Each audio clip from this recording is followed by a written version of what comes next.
রাজধানীর মোহাম্মদপুর। সিসিটিভি ফুটেজে স্পষ্ট দেখা যাচ্ছে চাপাতি হাতে সশস্ত্র দুর্বৃত্তরা দোকানে ঢুকে চুরি করছে।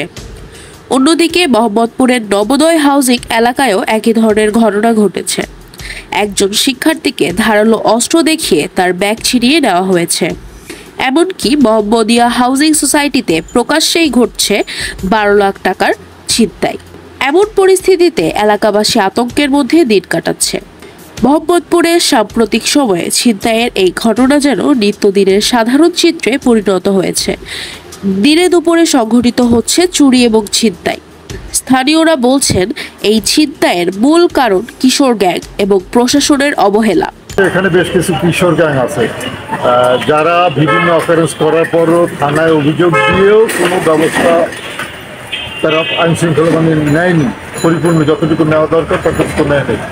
কেউ কেউ বলছেন ভীতিকর এই পরিস্থিতিতে নিরাপত্তা নিশ্চিতের জন্য তারা নিজেদের বাড়িতে থাকা অবস্থায়ও তালা মেরে রাখছেন।